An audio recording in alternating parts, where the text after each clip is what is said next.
अस्सलामुअलैकुम दोस्तों, मैं आपको पाक एरो इन्फो की तरफ से खुश आमदीद कहता हूँ। उम्मीद करता हूँ आप खैरियत से होंगे।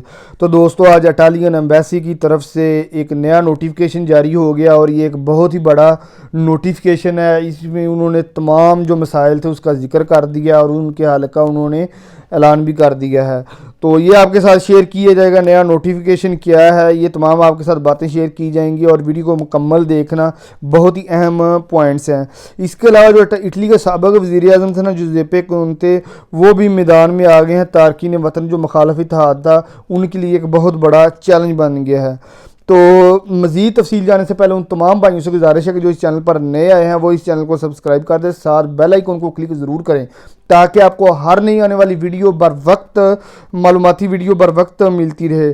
तो दोस्तों जी, सबसे पहले देखते हैं ये जो नोटिफिकेशन किया कहा है इटालियन एम्बेसी ने। कहा है कि हम इन्फॉर्म करते हैं इटालियन एम्बेसी के लिए जो एप्लीकेंट्स हैं जिन्होंने अपनी दरख्वास्त गुजार जमा करवाई हैं, वो अपनी रिसीव भी कर सकते हैं और फैमिली रियूनिफिकेशन का भी जो कागज़ हैं वो भी सबमिट हो सकते हैं। टूरिज़म के लिए अगर जो केसेस हैं वो भी हो सकते हैं। बिजनेस री एंट्री वर्क वीज़े के लिए भी हो सकते हैं। स्टडी के लिए जो उन्होंने सबसे जो स्पेसिफाई चीज़ की है वो उन्होंने कहा है लीगलाइजेशन आर आल्सो एक्सेप्टेड, यानी कि जो लीगलाइजेशन के लिए जो कागज़ हैं वो भी एक्सेप्ट अब होंगे। यानी कि जिनके लिए पासपोर्ट वगैरह के लिए जो जिन्होंने लीगलाइजेशन करवाने से करैक्टर सर्टिफिकेट या दूसरे डॉक्यूमेंट्स, तो उनके लिए अपॉइंटमेंट का मसला बन रहा था, तो उन्होंने कहा है लीगलाइजेशन आर आल्सो एक्सेप्टेड। उसके बाद ही उन्होंने जो सबसे उन्होंने रिक्वेस्ट भी की है और जो उन आवाम को उन्होंने ये इनके बताया भी है। उन्होंने कहा please be aware that the only money requested are the service fees, यानी कि जो सर्विसेज फ़ीस है, सर्विस फ़ीस है, वही पे करें, कोई भी इसके अलावा ना करें। And the appointment system is totally free. जो अपॉइंटमेंट का उन्होंने कहा सिस्टम बिल्कुल टोटली फ्री है। आप किसी भी free additional request of money is every additional request of money is illegal, यानी कि जो अगर आप फैमिली के लिए कोई भी मनी के लिए यानी कि अपॉइंटमेंट के लिए कोई भी पैसे देते हैं वो इलीगल है। ये सिस्टम बिल्कुल फ्री है और टोटली फ्री है।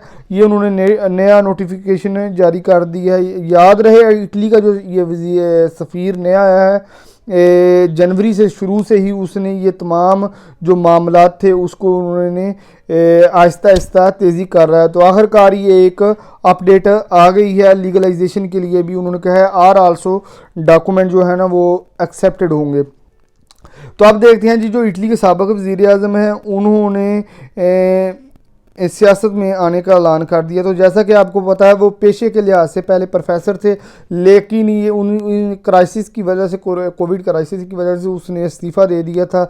लेकिन अब वो मैदान में अमली सियासत में हिस्सा लेने का ऐलान कर दिया है। जुज़ेप्पे कोंते चंद हफ्ते कबल होने वाले सर्वे में सबसे मकबूल तालवी रहनुमाओं के तौर पर सामने आए थे और 56% यानी कि 56% अतालवी अवाम ने उनकी हमायत की थी। जुज़ेप्पे कोंते ने पार्लियामेंट की सबसे बड़ी जमात 5 स्टार मूवमेंट में बिलावास्ता शमूलियत अख्तियार कर ली और 5 स्टार में इस्लाहात और उसे मौजूदा बहरान से निकालने का बेड़ा उठाया है। वाज़ेह रहे कि 5 स्टार वज़ीर-ए-आज़म मारियो द्रागी की हुकूमत में शामिल होने के फैसले के बाद से मुश्किलात का शिकार है। उसके कई अरकान जो हैं वो मुनहरफ हो चुके हैं, जबकि उसकी मकबूलियत भी 2 बरस में कबल 32% के मुकाबले 15% पर आ चुकी है। तो इटली के वज़ीर-ए-आज़म जुज़ेप्पे कोंते ने भी यानी कि वो मैदान में सियासत में आ गए हैं, जिससे ये बात को खुशाइन समझा जा सकता है कि जो तारकीन वतन है इटली में मौजूद, उनके लिए ये एक अच्छी चीज़ है कि वो आए, क्योंकि वो हमेशा नरम रवैया रखते थे तारकीन वतन के लिए। तो उम्मीद करता हूँ आपको ये तमाम जो मालूमाती वीडियो हैं पसंद आई होंगी। तो नेक्स्ट वीडियो तक अल्लाह हाफिज़।